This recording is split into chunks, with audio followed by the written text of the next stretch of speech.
pagkatapos ng 3 hearing ng Foreign Relation na pinangungunahan ni Senator Amy Marcos. Inilabas na rin ang 3 nilang natuklasan ukol sa pag-aresto kay dating Pangulong Duterte. Pinangalanan din niya ang mga taong dapat makasuhan sa nasabing operasyon. At ito na nga mga kapatid. I would like to announce that the Committee on Foreign Relations has further findings following up on the preliminary findings initially issued several weeks ago. Matapos ang 3 hearing, 3 na naman ang aming findings at natuklasan. Unang-una, ang pag-aresto at pagsuko kay dating Pangulong Rodrigo Duterte sa ICC ay klarong may motibong politikal. May malinaw na pattern na kung saan may malalaking kaganapang pampolitika bago ang mahahalagang pahayag at aksyon ng administrasyon kaugnay sa ICC. Makaraang magsimulang magpahayag si PRRD ng mga batikos laban sa People's Initiative o sa pagpapalit ng ating saligang batas. Sumagot ang ating Pangulo na ang Pilipinas ay isang open country at kikilos lamang ang gobyerno kung may illegal na gagawin ng ICC. Ngunit matapos dumalo si dating Pangulo sa pagdinig ng Quadcom noong 11 November 2024, sumagot ang ating Executive Secretary na maaring makipagtulungan ang mga lokal na otoridad sa Interpol kung hihingi ng tulong ang ICC. Biglang nagbago ang tunog ng gobyerno. Matapos kumambyo ang ilang pro-administration congressmen tungkol sa impeachment labang kay VP Sara dahil sa napakalaking peace rally ng INC noong Enero 13, bumalikwas ang administrasyon sa pamamagitan ng pagkatha ng Oplan Tugis or Operation Pursuit sa English na rineport ng New York Times kasunod ng pahayag ng kalihim ng katarungan na bukas ang administrasyon makipag-usap na sa ICC tungkol sa ilang pamamaraan ng kooperasyon. Maliwanag ang pag-aresto kay dating Pangulo ay bahagi ng malawakang pagsisikap ng gobyerno na pabagsakin ang mga Duterte bago mag-2028 election pa. Ang unang malinaw na pagtangka upang pabagsakin ay sa pamamagitan ng PI na magsilbing panimula sa pagbabago ng probisyon ng ating konstitusyon para hadlangan makabalik sa 2028. Nang mabigo ito, nagmadali na siraan ang pangalan ng mag-ama. Noong Mayo 2024, sinimulan na ng Kongreso sa Committee ng Human Rights ang pagsisiyasat tungkol sa EJK, pinalawak noong Agosto 2024 at doon na nagmula ang pagbuo ng Quadcom. Dumating sa bansa ang mga kinatawan ng ICC noong October 2024. At sa tulong ng gobyerno, nakalap nila ang mga dokumentong kailangan para makakuha ng warrant of arrest. Samantalang nagsagawa ng sarili nitong investigasyon, ang DOJ naman hinggil sa EJK noong ika-4 ng Nobyembro sa pamamagitan ng kanilang Memo 778. Dahil nananatili pa ring banta si VP Sara kahit wala na ang tatay niya, nagsagawa naman ang Kamara ng investigasyon sa confidential funds ng OVP at sa huli na-impeach si VP. Napatunayan ang motibong politikal na napag-aresto sa turnover kay PRRD sa pamagitan ng mid-election final campaign sprint action plan ng Lakas CMD noong nagtipon-tipon ang matataas ng opisyal noong petsang 22 ng Abril. Nakaraang ilang linggo lamang, inilarawan ang mga nagawang mga Oplan Horus, isang operasyon na inilunsad noong Abril 2024 na naglalayong pabagsakin ang dalawang Duterte. Sa bahagi ng action plan, How to Attack, tinukoy ng ilang ahensya ng gobyerno, kabilang ang PNP, Kamara ng Kinatawan, sa nakipagtulungan ng dating Senador Antonio Trillanes upang tulungan ng ICC prosecutor makakuha ng warrant sa pag-aresto ng dating Pangulo. Binanggit din na nakuha ang kinakailangan boto para sa impeachment ni VP sa pamamagitan ng paggamit ng tinatawag na soft projects katulad ng AIX, AKAP at TUPAD. Doon naman sa bahaging following strategies and moves, tinukoy na kailangan pabilisin ang impeachment ni VP Sara at makakuha ang boto sa Senado sa pamamagitan na naman ng pamimigay ng proyektong for later release or yung mahiwagang FLR bilang gantimpala sa tamang bumotong mga senador. Ikalawa, may magkakaugnay na pagtatangkang pagtakpan ang mga detalye at motibo sa likod ng pag-aresto ng dating Pangulo. May cover-up. Habang nagpapatuloy ang unang pagdinig, tumanggi si DILG Remulla na magsalita. Tanungin siya tungkol sa panayam kay Pinky Webb, kung saan sinabi niya na group effort ang pag-aresto at in-invoke pa ang executive privilege samantalang lumabas na sa media. Una, tinawag niyang chismis ang pahayag. Ngunit nang mabisto, tinulungan na lamang ng kapatid at sinabing executive privilege na nga. Isa pang malakas na sandata ng administrasyon upang pigilan ng komite ang pagsisiwalat ng katotohanan ay paggamit ng tinatawag na sub-judice rule. Halimbawa, nung mahuli si General Torre na nagbibigay ng maling pahayag tungkol sa pagmamadaling ilipat si PRRD sa Hague dahil daw sa Article 125 ng Revised Penal Code, ngunit nung ipunto na yung Revised Penal Code, Article 125, ay para lamang sa warrantless arrest, bigla niyang ginamit ang sub-judice na naman. Isa pang indikasyon sa pagtatakip ng administrasyon ay ang blanket invocation ng executive privilege ni Executive Secretary Bersamin upang pagbawalan lahat ng opisyal ng ehekutibo dumalo sa ikalawang hearing noong 3 ng Abril. Mas lumala pa ito nang sa hindi pangkaraniwang hakbang, tumanggi ang ating Senate President pumirma ng mga sabpina nung araw na yon. Bagaman dumalo mga opisyal sa ikatlong pagdinig noong 10 ng Abril, ginamit pa rin ang executive privilege sa mga susunod na isapin. Kung sino-sino nag-utos ng pag-aresto, kung sino ang nag-utos ng paglipat niya sa Hague, at kung paano nakuha ang eroplano na ginamit sa paglipat. Hindi nagtapos ang cover-up sa pagdinig dahil alam din natin na matapos yon pinalaya si Ambassador Lacanlilao at hindi na naman pinirmahan yung mga sabpina. Matapos ang pag-aresto kay PRRD, lumakas ang pro-Duterte sentiment at bumagsak ang trust rating ng administrasyon. Ayon sa isang mapagkakatiwalaang source, naglunsad na ngayon ang administrasyon ng isang communication plan upang ilihis ang atensyon ng publiko patungo sa mga issue ng West Philippine Sea at di umanong disinformation ng mga tinatawag na China trolls ng kanilang embassy. Kaya asahan natin na ito ang magiging balita sa mga susunod na araw. Hindi inaasahan ang political backlash sa pag-aresto sa dating Pangulo, kaya ngayon sinusubukan nilang kontrolin ang sitwasyon sa pamamagitan ng pag-focus sa West Philippine Sea, pagsisi sa China, at sa huli ay iuugnay ang pagtaas ng suporta kay Duterte sa sinasabing kampanya disinformation ng China. So una, may duda tayo na politically motivated.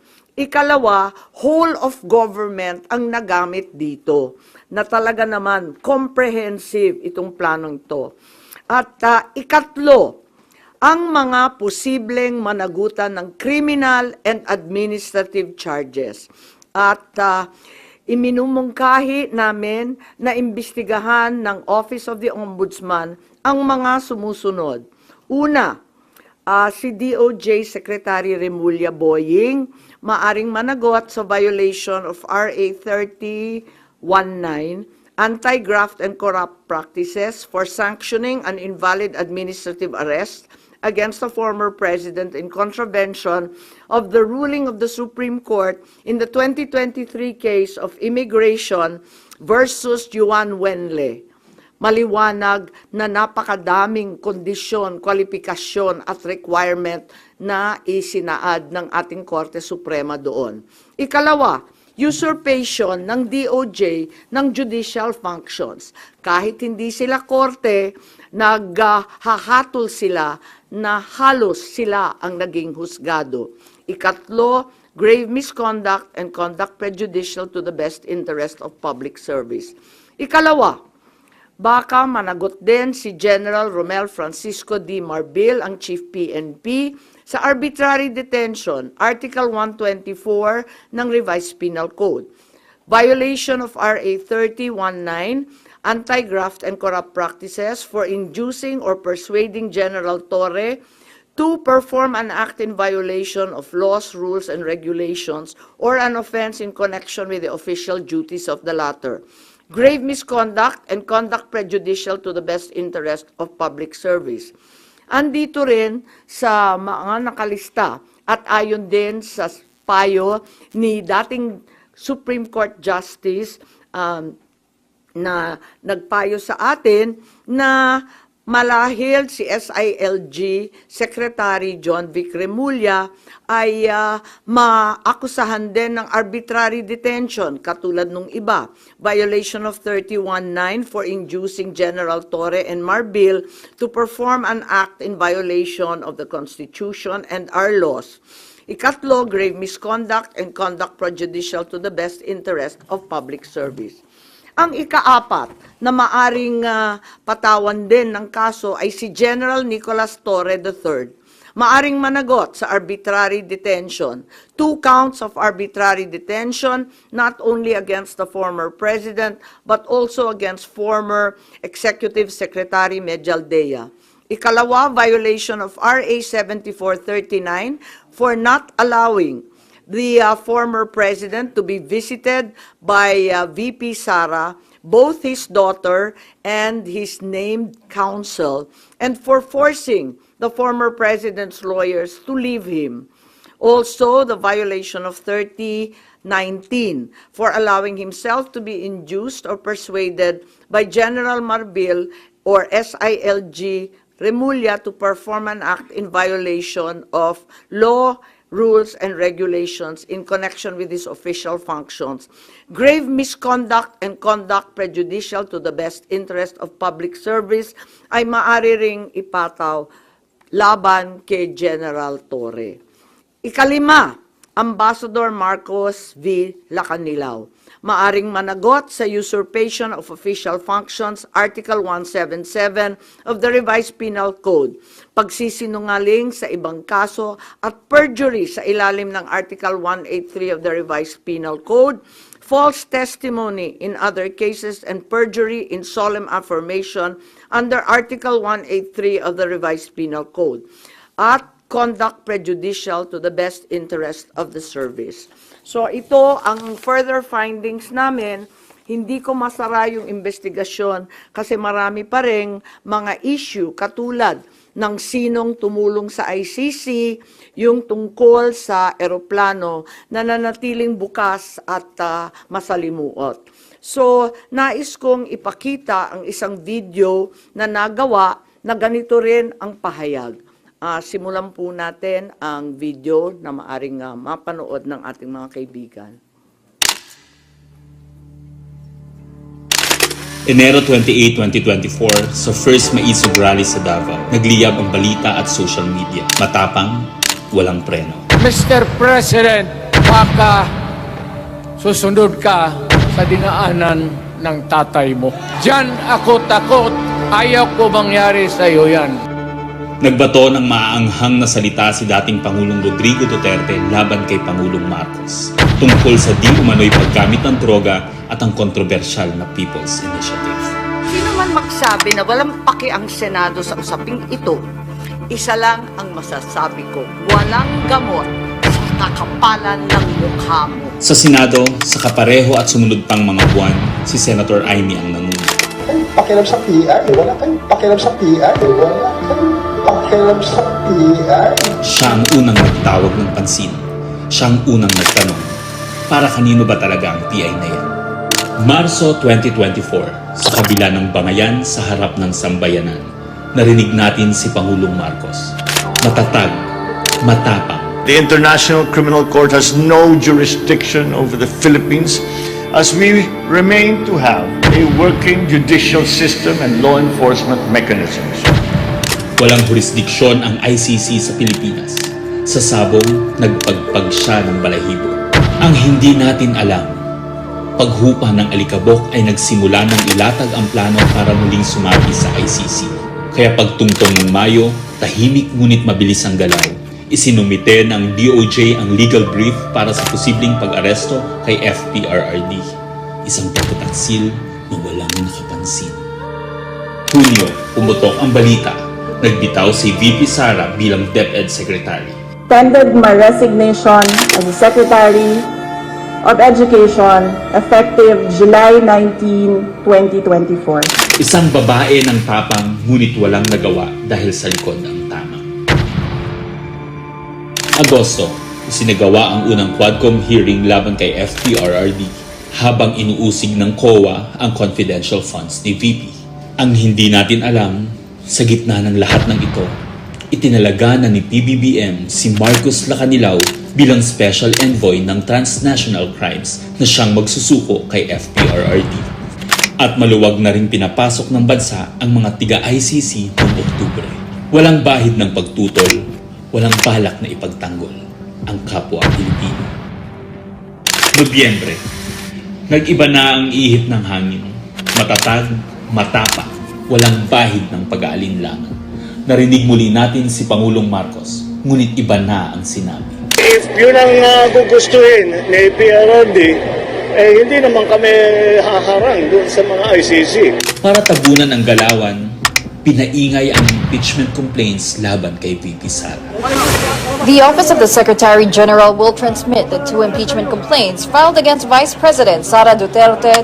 Kahit pa nagkaroon ng INC rally noong Disyembre, naidiin pa rin ang impeachment sa Kongreso. Planado na rin ang pagpirma ng questionableng 2025 budget kahit bat-bat ng anomalya. Enero 25, 2025, sinimulan na ang Oplan Tugis o Operation Pursuit, ang lihim na operasyon para hulihin si Duterte.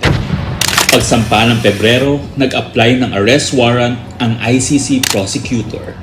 Isang tahimik na pag-uusig habang tayo'y pinaiikot ng mga rally at press release. Marso, muling nilinlang ang bayan.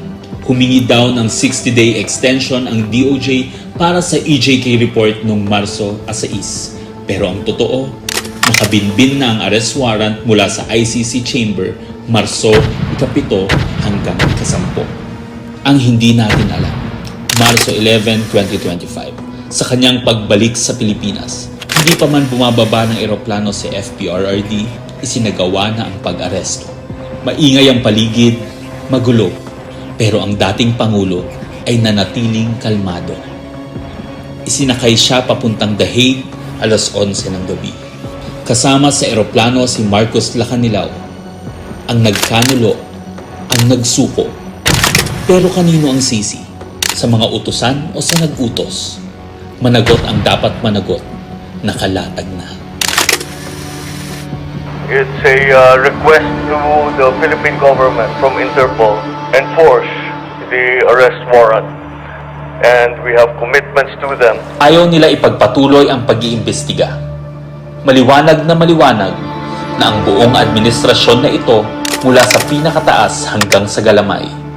Nagplano. Ikaw ho ba nagplano ng lahat ng ito? Hindi naman. It was a group effort. Secretary Chudoro was there, Secretary Anyo was there too, and the President and I. Nagsakatuparan.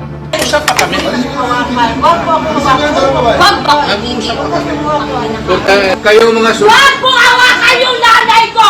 Nagkagulo. Tayong magawa. Wala tayong magawa dahil mismo ang gobyerno. Nagtakpanan. Mamili ka. Kapag warrantless arrest, edi may period. Kapag may warrant, walang period. I'm being cautioned by the DOJ, ma'am, that it may be sub judice already to discuss that because of the habeas corpus pending in the Supreme Court. Ngunit lumabas ang buong katotohanan. Ganito pala ang bagong Pilipinas. Hindi man lang natin alam. Tahimik ang pagtataksil. There was no red notice and what was issued was merely a diffusion. Tahimik ang pagwasak. Paliwanag mong maigi, representative ka ba ng Pilipinas or representative ng Interpol? Pipili ka lang. Nirepresent ko po ang Interpol NCB Manila. So mali itong papel na to. Harapan ang pagtalikod.